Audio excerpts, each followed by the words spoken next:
Hey everybody, welcome to ChinFit.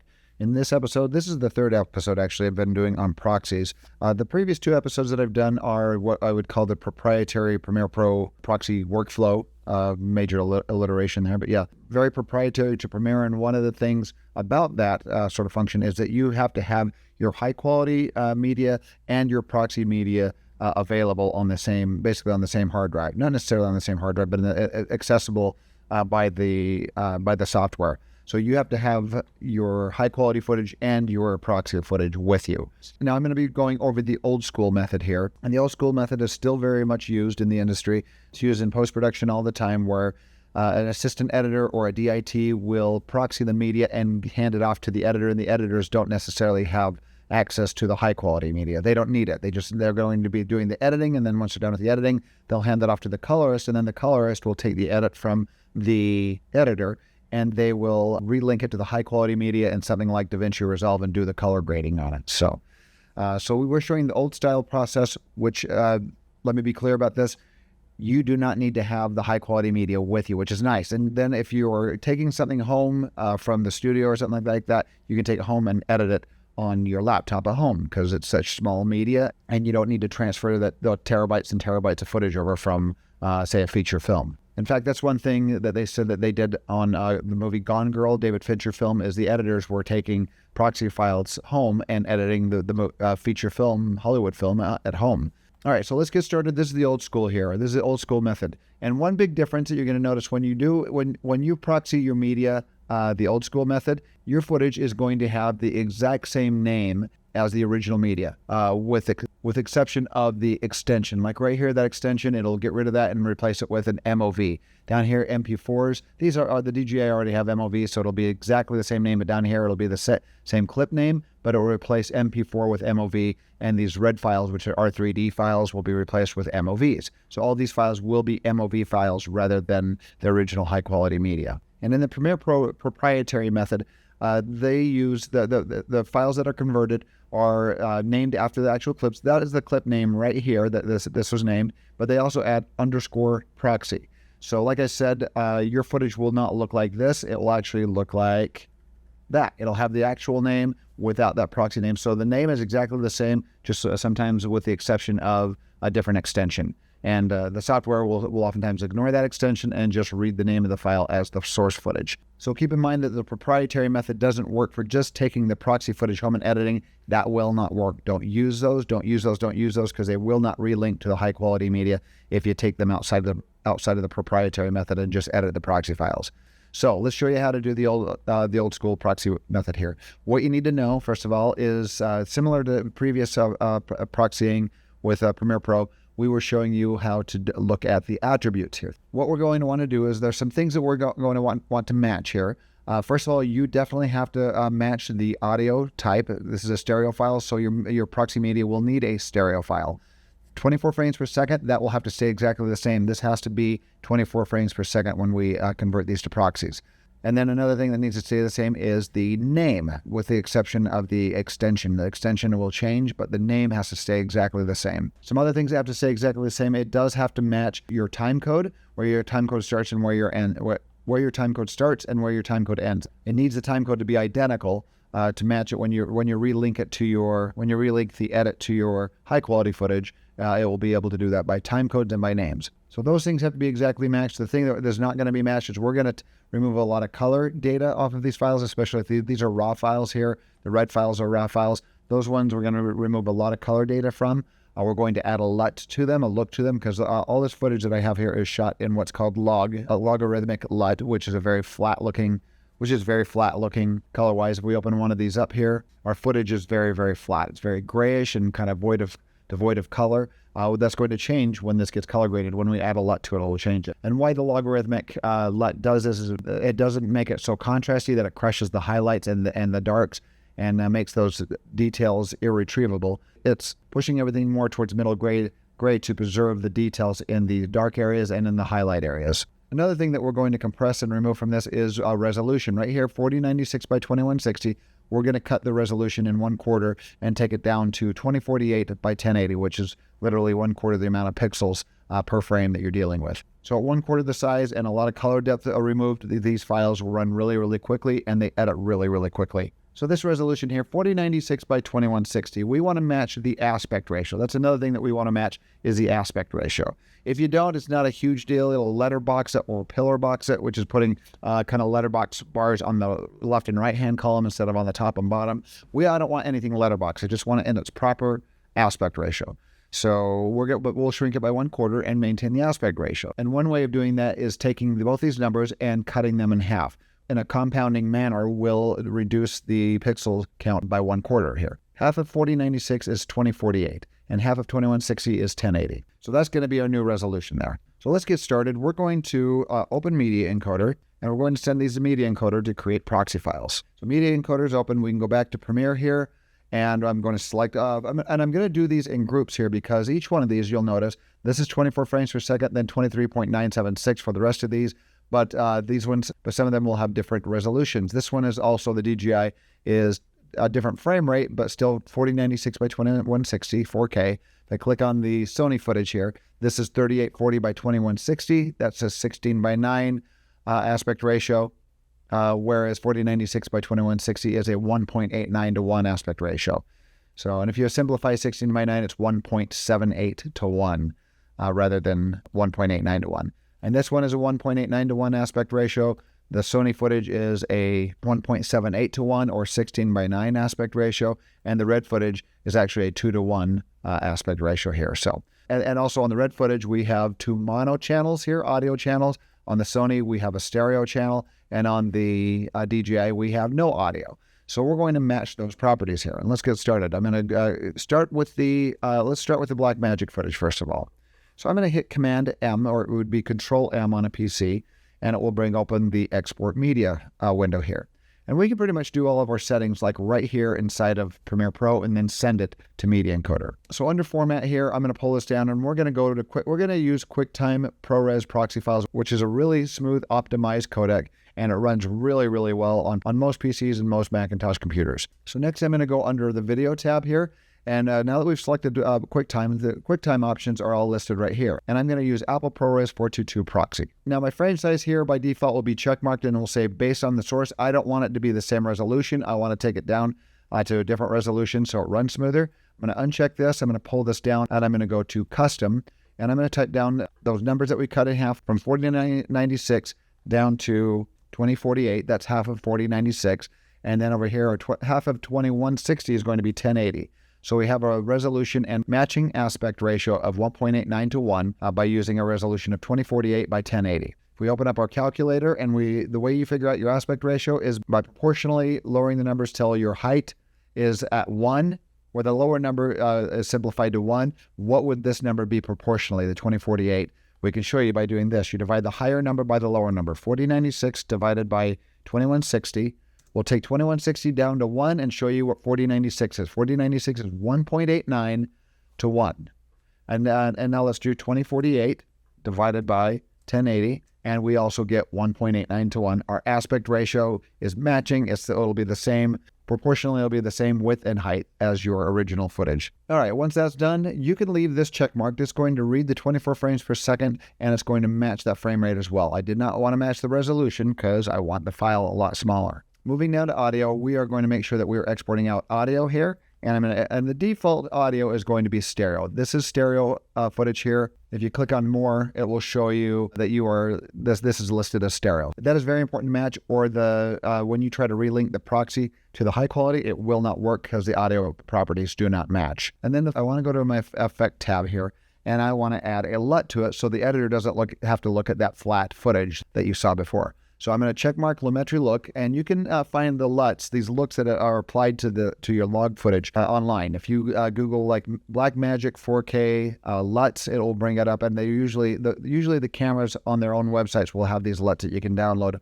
on each manufacturer's website, and they're pretty much all free. You can find them free out there. So So I'm going to pull this down and I'm going to say, rather than choose one of these LUTs that are pre-installed in Premiere, I'm going to say select. I'm going to navigate to my project folder here, which is called Mixed Footage Project is my project name. And I've got all my media in here. And I've also got my LUTs here that I've downloaded. I'm going to bring these open. And here's my Blackmagic 4K, 6K utility LUT, which gives a nice amount of contrast and saturation to give it a good look. We'll show you the difference once this is done here. And now that will be added to Premiere Pro. Now the final thing that I want to do is choose a location to save my footage here. And I've created a special folder. And this is pretty important when it comes to relinking your, if you're doing it in Premiere and you're relinking your proxies to your high quality media, you need to make a folder outside your production folder, because when it relinks it, it's going to dig through these folders in your production folder and try to find the proxy, the original proxy footage. And then it won't relink it to the high quality, it will relink it to the proxies again. So I'm putting these in a separate folder, which is outside of my project folder. Pretty important here. But I'm going to arrow down, and I've got a Blackmagic folder here for my proxy files. I'm going to choose that, and now we're ready to go. And we can send it. Now we can send this over to Media Encoder. So they're sent over to Media Encoder, and now I can go up and hit the play button and start encoding those. So, and by the way, while we're in Premiere here, while that's encoding, let's take a look at what will happen to like this Blackmagic footage here. This is what's going to do the proxy footage. It's going to add that LUT. Let's go up to our Lumetri color panel here, and I'm going to hit browse and add the LUT to this file right here. And we're going to go, there's our Blackmagic LUT, add that, and look at that. It brings the color, it adds contrast to it, and it looks a lot better. And that's what we're going to be editing. That's what the proxy footage will look like when we import the proxy footage, because we've added that LUT to the proxies. All right, our next set here, we've got files with no audio. And this is the same resolution, so we're going to take this to 2048 by 1080.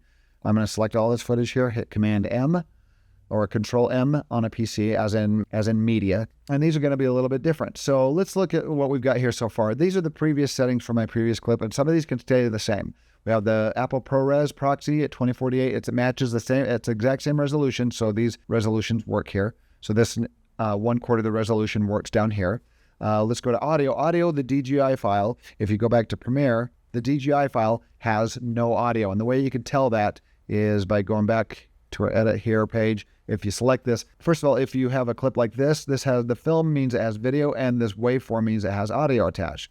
The film here just shows that the film, which means it has video and no audio. And the other files have video and audio with them as well, but these ones do not. So we'll select those again, hit Command M. Back to this page here, video, Apple ProRes, 2048 by 1080 looks good. Audio, there's no audio on these files, so I'm just going to hit the little slider here, turn the audio completely off. No audio. It's got to match the audio properties there. So I'm going to go into Effects, and I'm going to get a different LUT. We're going to select and browse and find our DJI one. There's a DJI LUT right there. And these files here end with the extension cube.cube is a LUT. I'm not sure where the cube comes from. They call it a 3D cube, and I'm not sure why. Anyway, so I'm going to select that and hit open, and it adds that look to my DJI footage. I'm going to change the location here. We're going to put these into the DJI folder. Hit choose, and now I'm going to send that over to Media Encoder. So that's all ready to go, and now I'm going to send it to Media Encoder. It'll drop it in Media Encoder, and if it finished the encode of the previous clips, it will no longer encode until you press play again. But if you drop them in while it's still encoding, it will just start continuing, and it will keep encoding until everything is done. But it already finished, so now I have to hit play again. Go back, and we're going to do this to our Sony footage. This is where it gets a little different. 3840 by 2160. If we cut these numbers in half, 3840 is going to be 1920, and 2160 is going to be 1080. So that's going to be 1920 by 1080. And these are going to be the same aspect ratio. 3840 divided by 2160 equals they round that up to 1.78 to 1. If they're whole numbers rounded down, they're 16 by 9. 16 by 9 and 1.78 to 1 is the exact same aspect ratio. So this is 1.78 to 1. And I'm going to take it down to 1920 divided by 1080 is also 1.87 to 1. So 1920 by 1080 is the right aspect ratio to take this UHD, what's called UHD footage. This is 4K footage, 4096, and 3840 is called UHD. So I'm going to select all my Sony ones. I'm going to hit Command M. I'm going to change my location to my Sony folders, Sony folder under my proxies mixed up folder I've got here. Choose that, and that location is saving there. Let's go on to video. ProRes proxy is good, but this one I need to change to 1920 by 1080. On each one of these, I'm doing based on the source's frame rate, so it does exactly the same frame rate. And now I'm going to go, and now audio, I'm going to turn that back on. Just double check. This is stereo audio, so that's going to work. And I'll show you something different with the red footage when we get to it here. So we're going to go under Effects, I'm going to pull this down. I'm going to do select, and we're going to add the LUT for the Sony here. And this was shot in Sony S-Log3. So I found the S-Log3 cube here that I'm going to load, and it gives it that look, that very contrasty and colorful look. That's done, and I'm going to send that to Media Encoder. Once again, Media Encoder finished, so I'm going to press play again and let us start encoding the Sony footage. Last one, RED footage. Now, this is an interesting one because this RED footage, the audio was turned on the camera, even though they didn't have a microphone plugged in, so you don't hear any audio on there, but it does have 2 audio channels, and I have to match those. And this is not a stereo file, it is 2 mono. With a stereo signal, you have a left channel and right channel. Go to left, one channel goes to the left, one channel goes to the right. But with this, we have 2 mono, and that means it's a centered channel, which means it sends both channels to left and right. So I do have to match that exact attribute on this audio file here. So I'm going to select all my RED footage. I'm going to hit Command M, bring this open. Oh, and by the way, my RED footage is a 2:1 aspect ratio here, 5120 and 20 by 2560. 5120 is literally twice the amount of pixels as this. So if we cut 5120 in half, divided by 2 equals 20, it's going to be 2560 is going to be the horizontal resolution, and the vertical resolution is going to be 2560 divided by 2, which is 1280. So our final resolution will be 2560 by 1280. That's cutting this 2:1 aspect ratio in half here. So I'm going to select all my RED media here. We're going to hit Command M and send it over, and we're going to change this to our new aspect ratio. So let's change it to our right location here. We're going to put this into our RED folder under my Proxy folder. I'm going to change I'm going to go under Video, Apple ProRes. I'm not sure why this is on HQ here. That's high quality. That's a much larger file. We're going to go to ProRes 422 Proxy there as well. So I'm not sure why that changed. Anyway, and then under the frame size here, we're going to go to our custom frame size, which was 2560 by 1280, which is one quarter of the resolution of the 5K footage I was using. Frame rate based on source is fine. Audio, now this is where it gets different. I'm going to turn on the audio here. And down here, we've got 1 stereo out. I don't want that. I want to change this to a mono channel. So I'm going to hit mono. That's mono now. And I'm going to go down and hit plus to add 1 other channel. And now we have 2 mono channels. Now it matches the audio properties of the RED. So now I'm going to go down to effects, and we're going to check mark our Lumetri LUT here. And we're going to go under select, and we're going to choose the one that I like here is the RED Creative. Go under the Rec 709 looks here. And we're going to go to Super Color here. So the Super Color is a great LUT for this, for what we've shot here. And I should have everything set there. So now we're going to send that to Media Encoder. And now we'll press play and let these files encode. All right, I'm going to let these finish encoding, and then we're going to come back and show you where we go from here. All right, my proxies are finishing here, almost done, and boom. Okay, so now I can hit Command Q or Control Q if you're on a PC and get out of Media Encoder. And what I'm going to do is I'm going to start up a new project here. I was just using this project here to send the media over to Media Encoder here. So I'm going to go File, close this project, and I'm going to make a new project here. So we'll do new project. So let's pretend I'm the editor here, and this footage has been handed to me, and now I'm going to edit this movie here. So I'm going to choose a location. For now, I'm going to put it in the same location as my proxies here, under my proxies mix-up, because let's pretend like this is the folder that I was given as an editor. This is where all my high quality footage is here. But let's say I was given this, it's a lot smaller, and this is more manageable. I can put it on my hard drive, take it home, and work on my laptop. So I'm going to select that folder, choose, and I'm going to call this Final Edit Mixed Footage, whatever I want to call that project. Hit Create, creates the project, and we have a new project here. Now I'm going to import my media. By the way, if you do this, if you do it from an Explorer window or a Finder window, if you're on a Mac, it's called a Finder window. If you're on a Windows machine, it's called an Explorer window. I'm going to import the media from my Finder window here. If you do it from the import window in here, it's going to ignore the folder structure, and it's just going to fish through it, find the footage, and drop just the footage and nothing else. But here I want to kind of maintain that organization. So I'm going to go back to Edit, and I'm going to go to my Finder here. And I'm going to grab these individual folders and grab my Blackmagic, DJI, RED, and Sony, and it will maintain those folder structures if you drag them over and drop them and import them like that. But if you have folders within folders, like you're doing sound, like with some sound recorders, I usually will do the import feature if that's the case, because then it fishes through the folders and just drops the media, and then I can do my own media organization. So let's look at some of the footage here. So first of all, looking at the properties here, our Blackmagic footage now has the extension as MOV. The time codes are identical, are exactly the same. The names are exactly the same. The resolution is dropped by 1/4, but now it's matching the aspect ratio. It's at true 24p, and it's a stereo file. So those all match there. And then if we look at some of this footage here, if we look at our outside footage, it has basically burned that look into the footage here.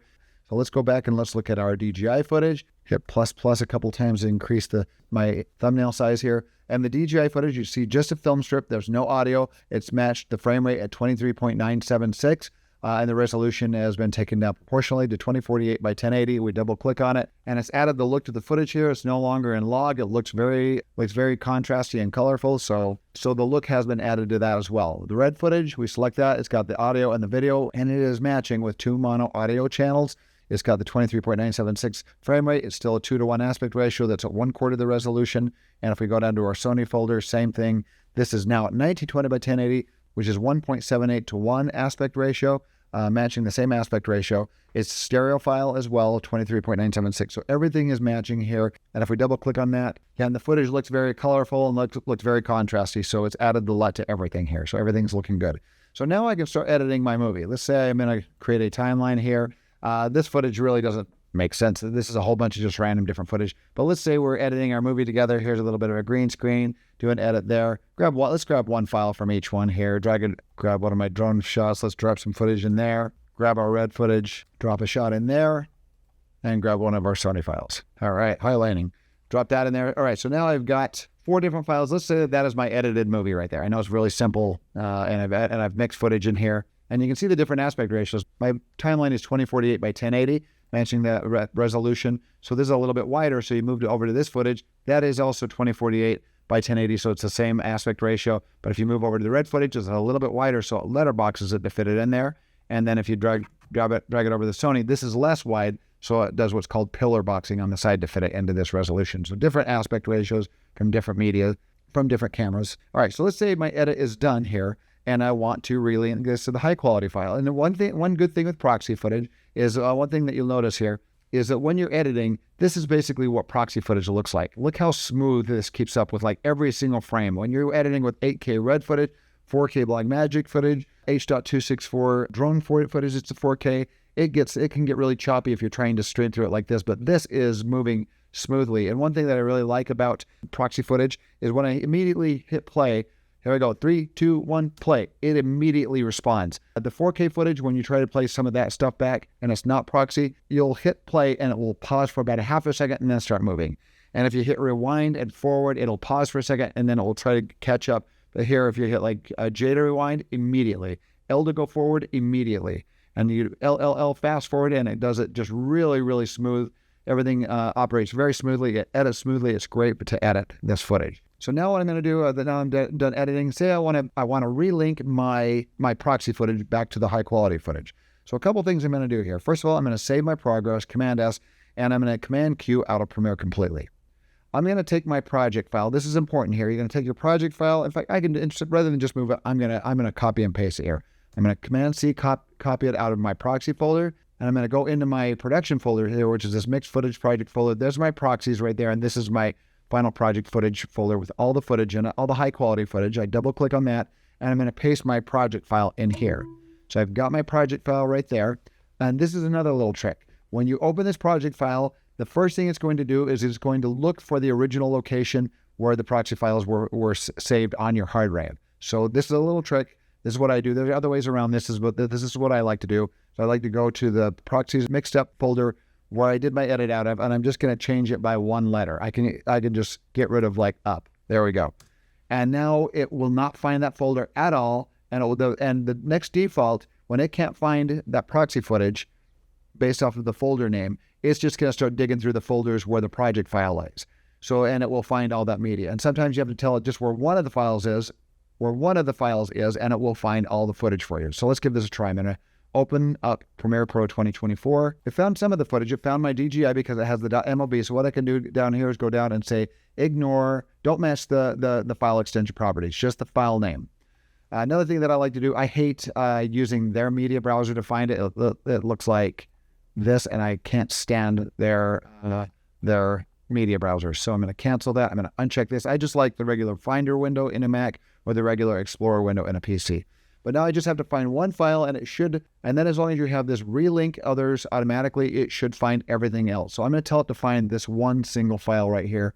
which was the Blackmagic footage. So I'm going to hit locate. I'm going to go under where my high quality media is because I don't want it to relink to the proxies. Go under my mixed footage, and since the proxy folder has a name change, it will not find them. And now I'm going to go under my Blackmagic footage, and I'm going to find this exact clip, A10.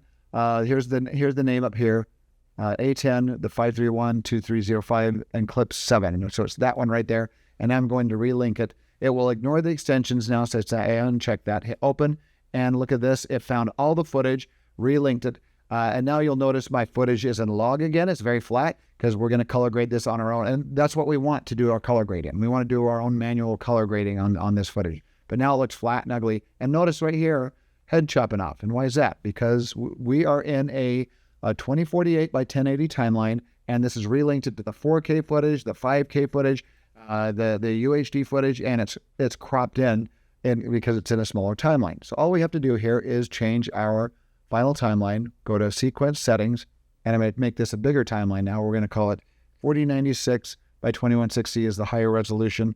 And it will warn you that it says this cannot be undone. You hit OK, and it changes it, and now everything fits within it. And now everything is in here and looking good. Now this is accessing the original high-quality media, the 4K, the 5K, the UHD footage, and my edit is done, and now I can start color grading. It's grading the original high-quality media rather than the proxy footage. So that is the old school proprietary method. This works really well if somebody is going to be editing like in Avid or DaVinci Resolve or something else, and you want to hand them proxy footage to edit.